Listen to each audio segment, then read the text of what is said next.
Glórias a Deus. Amém, irmãos? Amém. Glórias ao Senhor Jesus. Quantos estamos felizes aqui nessa noite, digam amém? Amém. Quantos vieram ouvir a palavra de Deus nessa noite, digam amém? Amém. Glórias a Deus. Sou filho de Deus? Sou filho de Deus. Sou livre do pecado? Sou livre do pecado. Não há condenação na minha vida. Não há condenação na minha vida. E eu vivo o melhor de Deus. Só quem vive o melhor de Deus, dá um forte aplauso a Ele pelo filho de Deus. Glória. Aleluia. Graças ao Senhor Jesus. Irmãos, estamos na nossa série de Thanksgiving. Estamos na nossa série onde estamos estudando aquilo que Deus tem para nós. E essa noite eu sei que não vai ser diferente. Nós estamos aqui com nosso cenário montado pelos nossos jovens. Quantos acharam bonito o nosso cenário hoje? Diga amém. Amém. Um aplauso ao Senhor pela vida dos nossos jovens. Amém? Legal. Pessoal, nós estudamos que na história que os Pilgrims, os primeiros colonizadores desse país que nós vamos comemorar agora, Thanksgiving, né? O Dia de Ações de Graças, nós estamos estudando hoje a terceira mensagem da série Thanksgiving. Estamos na primeira mensagem que dizia, onde a gente viu que esses colonizadores, eles saíram da Europa tentando se libertar de toda a opressão que eles viviam na Europa em 1620, e eles simplesmente saem com um barquinho chamado, quantos lembram do nome do barco? Mayflower. No ano passado eu estava pregando de barco aqui, né? Foi lindo. E esse pessoal pegou esse barquinho, que era um barco de carga, que era um barco que nunca tinha sido usado por passageiros, e eles entram nesse barco. E por 66 dias eles atravessam da Europa à América do Norte. E chegaram, enfim, não no local que eles desejavam, mas eles chegaram, ao invés do Hudson River, eles chegaram aonde? Cape Cod, em Massachusetts. E a gente estudou no domingo passado que nessa história como Deus trabalha em nós, por nós, através das circunstâncias da vida. Hoje nós vamos estudar a chegada desse pessoal lá em Cape Cod. Pessoal, era novembro, e a história nos diz que eles, ao chegarem lá, eles encontraram uma temperatura não tão agradável, porque era novembro e a temperatura no norte, nesse período, faz o quê?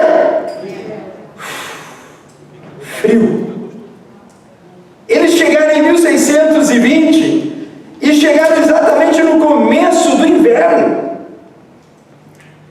E o texto diz, o texto histórico diz, durante todo o primeiro inverno brutal, a maioria dos colonos permaneceram a bordo do navio, onde sofreram da exposição, escúrbuto e surtos de violência de doença contagiosa. Apenas metade dos passageiros e tripulantes originais do Mayflower viveu para ver a sua primeira primavera na New England, na Nova Inglaterra, como a qual eles denominavam essa terra nova que eles estavam chegando. Agora para pensar comigo. Eu saio de uma viagem, eu saio da minha área de conforto, eu saio da onde eu simplesmente não queria mais estar, não conseguia mais viver. Eu entro num barco, eu passo 66 dias, a gente estudou que eles andaram a 2 milhas por hora, até chegar na América do Norte. Quando eles finalmente chegaram no destino que eles queriam, guess what? Gelo. Quando já viajaram para algum lugar, esperando chegar, encontrar uma coisa e encontrar a outra? Você já pegou aquele hotel lindo que se viu as fotos? Aquele quarto que você se imaginou o rei da cocada preta? Você sonhou 6 meses com aquela foto na internet. E daí o dia que você chegou no hotel, você descobriu que não era daquele jeito. É mais ou menos isso, pessoal. Eles chegaram, viajaram, esperando chegar na nova terra, numa terra onde eles pudessem chegar, construir suas casas, poder finalmente viver a liberdade. E eles chegam no começo do inverno. Ou você acha que tinha site meteorológico na época? para saber a próxima nevada que ia ter na Terra Nova. Não tinha nada. E isso, o que isso quer dizer para mim e para você? Algumas considerações que eu quero fazer no dia de hoje. Eles chegaram e a terra não tinha gelo, tinha muito gelo. A gente está vendo aqui gelo. Alguém viveu no norte sabe o que é isso? Gelo em cima de gelo, em cima de gelo. E uma coisa que me intriga, e que de acordo com o fator histórico que nos diz, é que eles passaram os primeiros 3 meses do período que eles chegaram, aonde? No barco. Eles não chegaram e desceram, o inverno era muito rigoroso. E a história conta que depois daqueles 3 meses de espera, 3 meses passando frio, 3 meses passando muita necessidade, metade daquela população morreu. Você já passou em situações onde você pergunta: Deus, onde está tu? Onde está Deus nessa história? Aonde está Deus que me deu a visão e me direcionou e me sustentou 66 dias, me sustentou 3 meses, me sustentou 1 ano, me sustentou 10 anos, e quando eu chego aonde eu queria chegar, não é nada daquilo que eu encontrei. E uma coisa que me espanta, e uma coisa que traz a nossa memória, eu quero trazer para você nessa noite. Não importa a geleira que esteja ao redor, não importa há quanto tempo você tenha que esperar aquilo que Deus já prometeu, aquilo que Deus já te deu a visão, não importa quanto tempo você tenha que ficar esperando, pelo amor de Deus, não deixe o seu coração congelar. Provérbios 13, 12, quem quiser abrir comigo, a gente vai estar passeando por alguns trechos da palavra de Deus. Provérbios capítulo 13,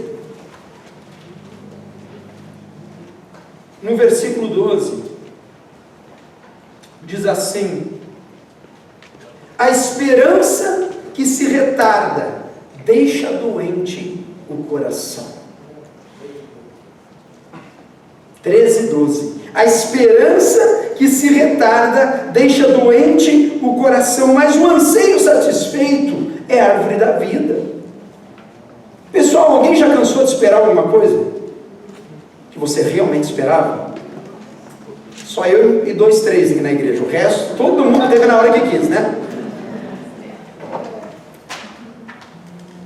Você esperou, mas daqui a pouco aquela espera começa a se estender a mais do que aquilo que você esperava. Porque pessoal, esse pessoal passou 66 dias, a gente viu semana passada, num aperto, num barquinho, no segundo andar, numa altura de 1,5 metro, sem poderem ficar de pé direito. Eles acham que eles estavam esperando chegar na terra, sim ou não? Ah, tá. Quando o capitão falou assim: terra à vista, foi aquela festa. Carta à vista, yes! Proposta de trabalho à vista, uou!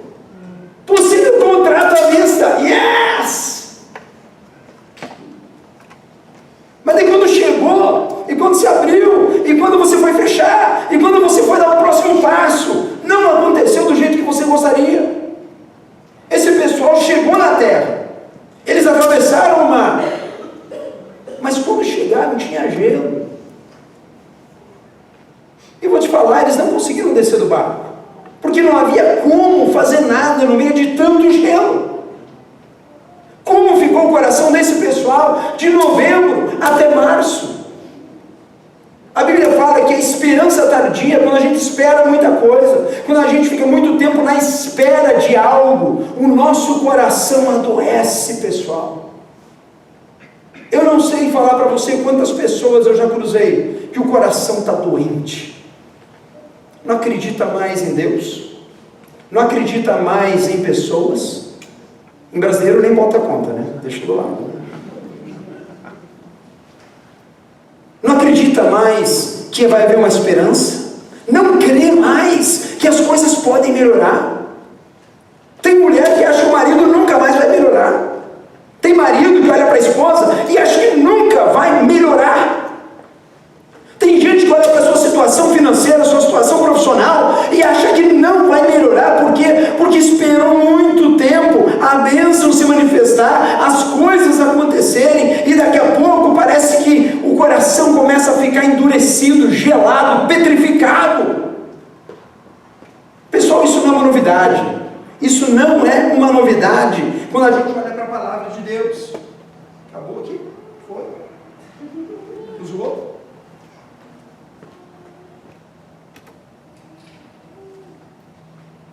Esse? Amém. Isso não é uma novidade quando a gente olha para a palavra de Deus. Sabe por quê, pessoal? Uma cena clássica. Abre em Êxodo, capítulo 15, versículo 21. O povo foi liberto do Egito.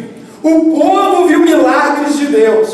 O povo cruzou. Quantos viram, by the way, na televisão, uma televisão brasileira, que eu não quero fazer propaganda, né? A história de Moisés. A cena da abertura do Mar Vermelho. Alguém viu agora? Todo mundo está tão desligado assim.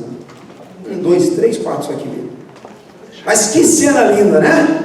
O mar se abrindo, aquele povo passando. E assim que o povo passava, o que acontecia? O mar fechava. Todo o faraó e seus guardas morrem afogados, e o povo tem libertação, eles conseguem fugir do cativeiro. E daqui a pouco, ali no capítulo 15, versículo 21, Miriam lhes respondia cantando: cantem ao Senhor, pois triunfou gloriosamente, lançou ao mar o cavalo e o seu cavaleiro. Depois Moisés conduziu Israel desde o Mar Vermelho até o deserto de Sur. Durante 3 dias caminharam no deserto sem encontrar água. Então chegaram a Mara, mas não puderam beber as águas porque eram amargas. Esta é a razão porque o lugar chama-se Mara. E o povo começou a reclamar a Moisés dizendo: que nós vamos beber? Pegou a cena? Deus dá uma libertação, Deus faz um milagre, Deus faz um impossível na frente dos olhos deles. Daqui a pouco eles começam a andar no deserto, e Moisés guiando, Moisés levando. E aquele povo começa a ficar desconfiado. Pastor, ô Moisés, tu está sabendo para onde está indo? Já faz 3 dias, a gente está com sede. E daqui a pouco eles avistam água. E quando eles chegam na água, as águas eram o que diz o texto? Amargo. Alguém já tomou a água estragada sem saber? E quando você está com sede ainda?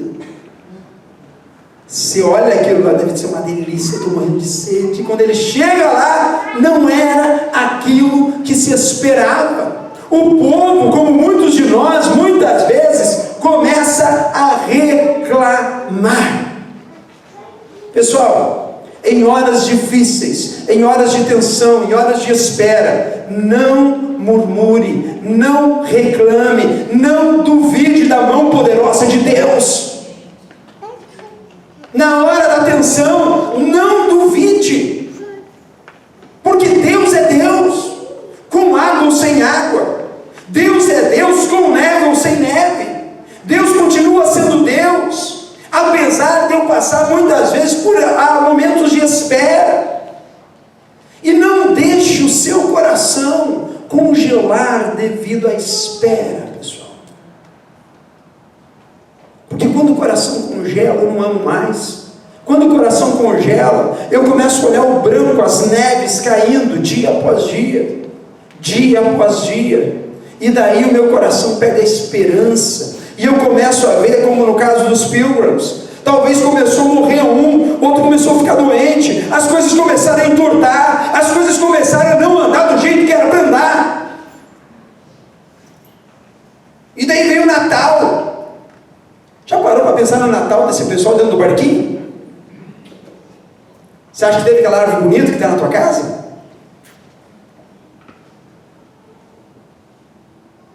Como você acha que eles passaram aquele Natal? Aquele ano novo? Travados no barquinho, no Mayflower. Irmãos, o segundo andar continua sendo o segundo andar, tá? Era 1,5 m, não levantou para eles ficarem lá. Às vezes a gente tem situações da nossa vida que a gente fica preso, que a gente fica simplesmente travado. Acontece. Jesus falou: no mundo tereis aflições, mas tem de bom ânimo, porque eu já venci o mundo. Nós temos alguém, algo, o poder de Deus em nós, que nos garante a vitória eterna, aleluia, não importando as circunstâncias. Por isso nessa noite eu falo para você, se você hoje está com essa paisagem hoje, a tua vida está assim, só tem gelo por tudo quanto é canto, não importa, meu irmão, mas nunca deixe o seu coração se congelar, esfriar, perder a vitalidade, perder a sensibilidade. Quando a gente congela a mão, a gente perde o quê? Sensibilidade. Daí você toca nas coisas, não sente mais nada. Daí o irmão vem compartilhar algo para você e você não se compadece mais com ele. Daí você vê a notícia no jornal, no Facebook hoje em dia, né? E é tanta notícia ruim que você começa a olhar, e aquilo que te devia te deixar entristecido, compadecido, de pelo menos você orar por aqueles que passam aflição, sabe o que a gente faz? Nada. Porque o coração está frio, o coração já não está mais caliente, como diz os hispanos. O coração já está congelado, não bota fé mais em nada, não confia mais em nada, e principalmente não confia mais em Deus. Esse pessoal passou 3 meses enterrando seus defuntos na neve. Talvez a gente esteja hoje aqui, nessa noite, com situações onde nós estamos olhando ao redor e só tem gelo. Eu não sinto mais nada, pastor. Eu quero dizer para você, meu irmão e minha irmã, que com Jesus nada é impossível. Lázaro já cheirava mal, e Jesus olhou, chorou, e olhou para o túmulo e falou assim: Lázaro, sai! Lázaro da morte se levantou. Às vezes a gente está morto espiritual, às vezes tem situações que para a nossa visão carnal já não tem mais jeito nenhum, mas basta uma palavra do Senhor na nossa vida, para falar assim: olha, fulano de tal, fulana, levanta-te, renova os teus votos, faz de novo, não se conforme, não deixe teu coração ser congelado pelas circunstâncias. O que nós podemos aprender com o gelo?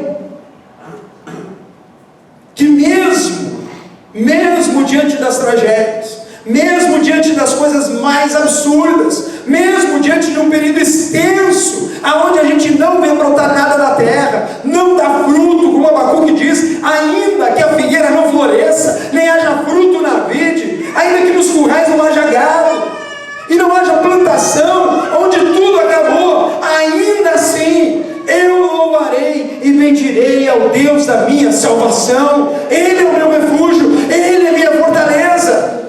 Abacuque 3:17. Irmãos, quando você detectar que o teu coração está começando a congelar, comece a louvar a Deus.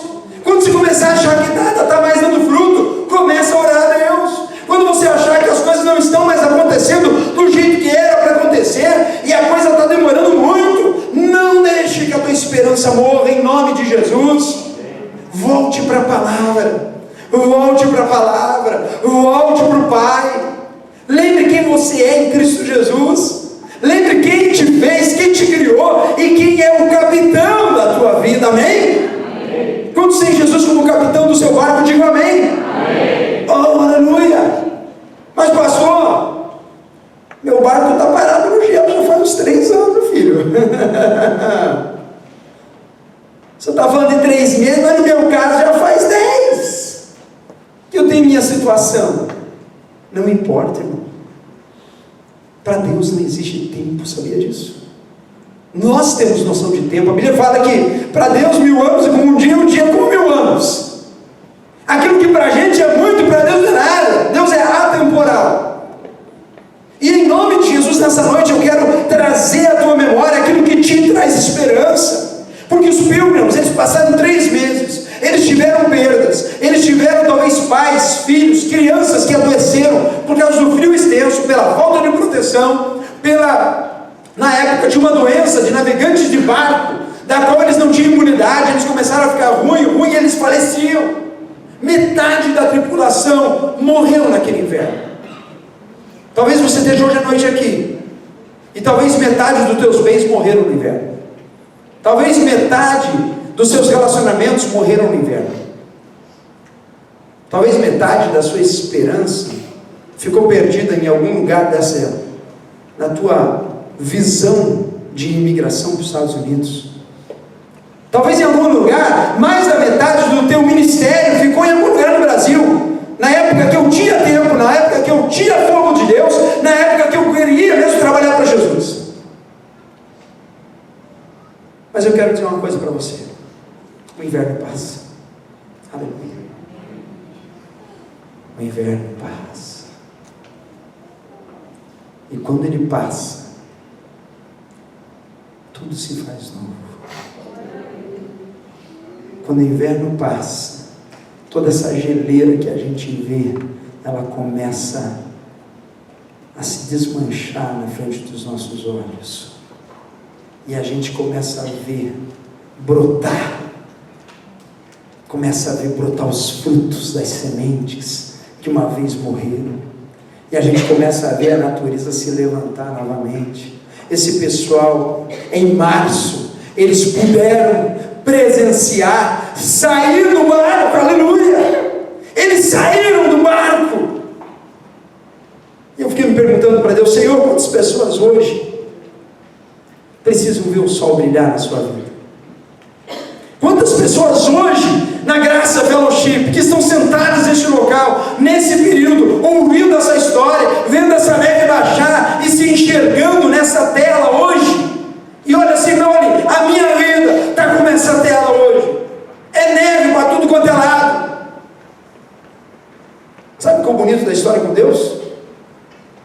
É que quando a gente confia inteiramente em Deus, quando a gente tem o nosso coração totalmente voltado para Ele, não importa as perdas, não importa as dificuldades, não importa as tensões, não importa aquilo que eu tenha que passar, o Senhor nunca abandona a gente, o Senhor nunca se afasta de nós. O Espírito Santo que habita em nós, Ele está vendo o teu choro, Ele está vendo a tua agonia, e Ele te traz consolação, e não só consolação, porque um dia, irmãos, e eu oro que esse dia seja hoje, o sol brilhará novamente na tua vida, aleluia.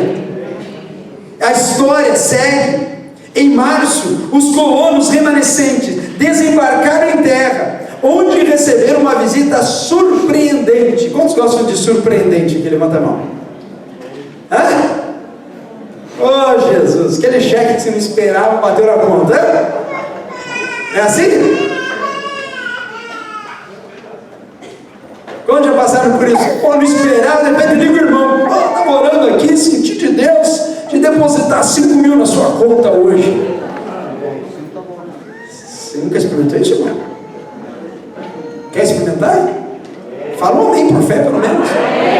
Ô Senhor Jesus, homens de pouca fé. É aquele emprego que abre de uma hora para outra. É aquela porta que você não sabia, não esperava. Surpreendentemente sai a solução. Só que o surpreendente você não prevê. Entende? O surpreendente de Deus na nossa vida, nós não sabemos. Porque se soubéssemos, estava fácil. Olha, eu estou sofrendo há um ano, mas eu sei que o Deus já me falou que daqui a 15 dias a provisão vai chegar.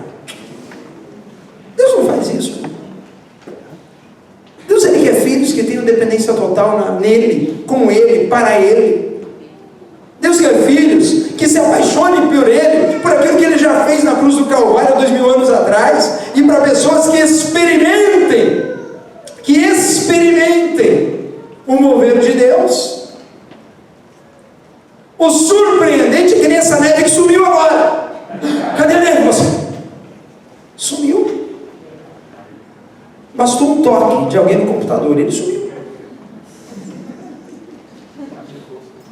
Deus na nossa vida vida, Ele faz brilhar o sol, como Ele fez com aquele pessoal em 1620. E quando eles saíram do barco, surpreendentemente, diz o texto, um índio, Abenaki, que os recebeu em inglês. Já parou para pensar assim, irmãos? Você fica 3 meses, você sai da Europa, você é inglês, fala aquele inglês todo carregado, de repente você viaja 66 dias, e quando você chega na terra, achando que agora vai começar a tua vitória, tem gelo. E daí você passa 3 meses, talvez você passa 3 anos, talvez você passa 10 anos, talvez você passa 1 semana, esperando a porta abrir. Quando a porta abre, Deus abençoa, surpreendentemente, eles descem no navio. Quem vem? Um índio. E eu imagino a cara daquele pessoal, quando aquele índio veio, e daí eles já ficaram tudo assim, meu Deus, vou ter que brigar já, pela terra.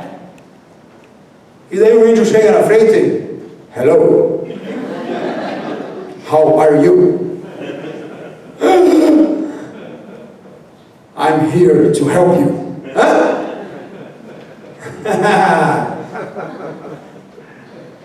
Acho que os caras pensam, eu estou dando uma miragem agora, eu não estou entendendo nada, eu estou ficando completamente louco. Agora a gente fala em línguas também, aleluia. Vamos fazer uma oração agora. Mas o texto, ele diz que, surpreendentemente, vários dias depois, Deus não acaba com um pequeno milagre, porque a história que é real, ela diz assim que, surpreendentemente, vários dias depois, ele voltou com outro nativo americano, Esquanto, um membro da tribo Patuxet, que havia sido sequestrado por um inglês capitão de mar e vendido como escravo, antes de fugir para Londres e voltar para sua terra natal em uma expedição exploratória. Esquanto ensinaram os peregrinos enfraquecidos pela desnutrição e doenças como cultivar o milho, extrato da seiva das árvores de bordo, pescado nos rios e evitar plantas venenosas. Ele também ajudou os colonos a forjar uma aliança com os Wampanoag, uma tribo local que iria perdurar por mais de 50 anos e tragicamente continua sendo um dos únicos exemplos de harmonia entre colonos europeus e nativos americanos. Uau! Eu imagino os ingleses chegando nessas barraquinhas. Índios que ajudaram os ingleses que fugiram da Europa, índios que foram escravos um dia pelo mesmo povo, conseguiram fugir, voltar para sua terra natal, e agora eles estavam voltando e abençoando aqueles que estavam chegando. Uau, que loucura!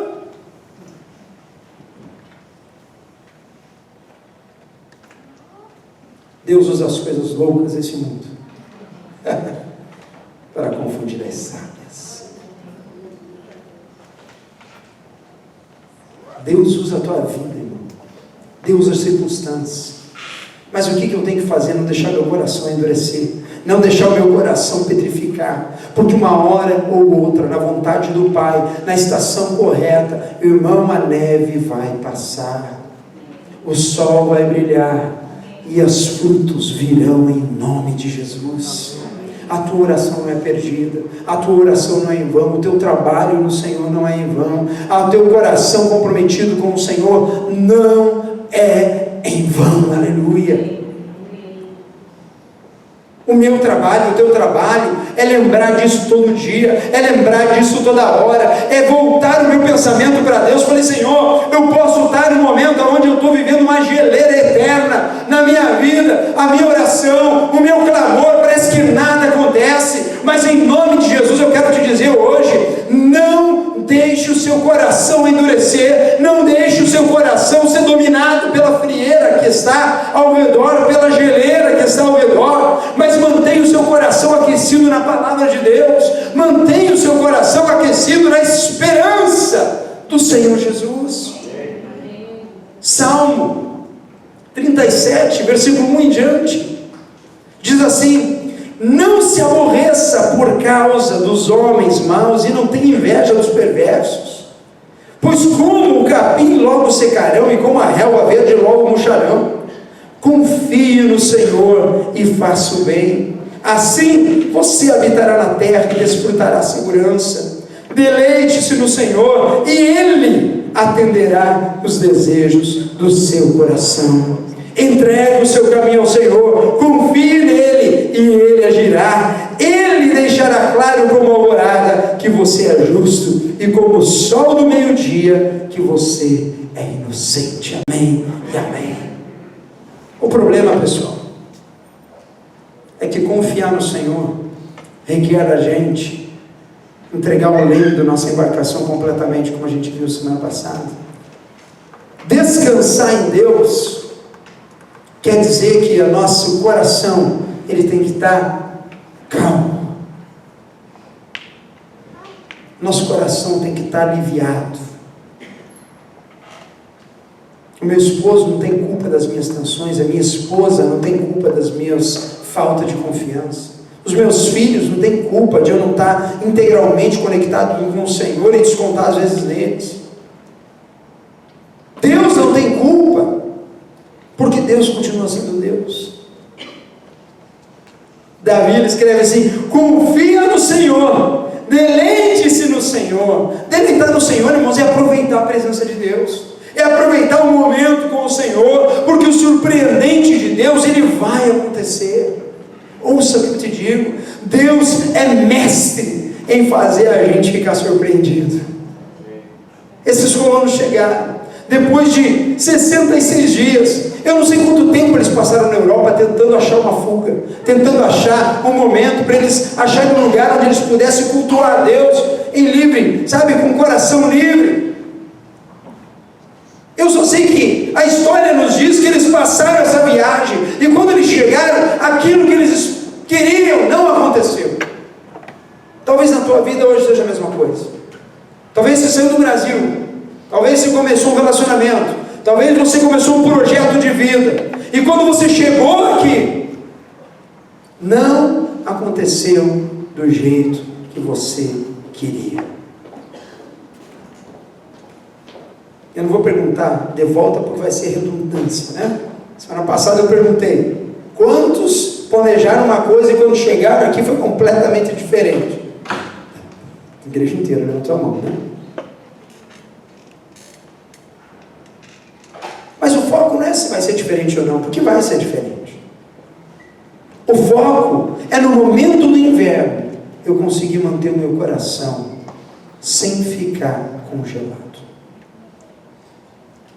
Eu ter paciência de esperar o gelo sumir.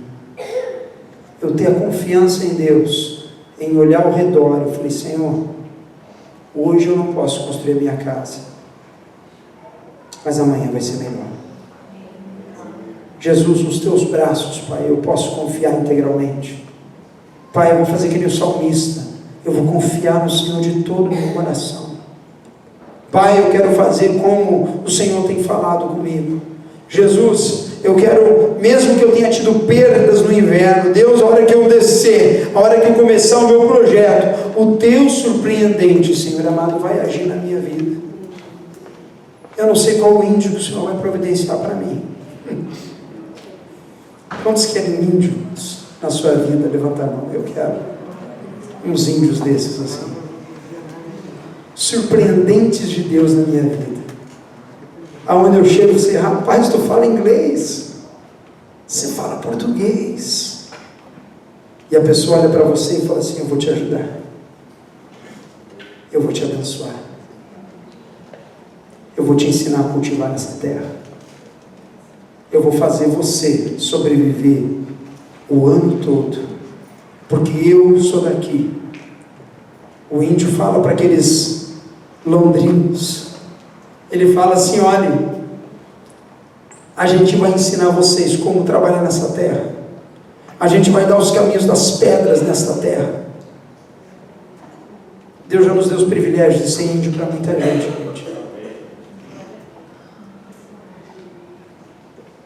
E Deus já me deu o privilégio de encontrar com muito índio por aí. Mas Deus está no absoluto controle da nossa vida. Diante dessa exposição bíblica, confia no Senhor. Talvez você esteja aqui nessa noite, esperando a neve baixar.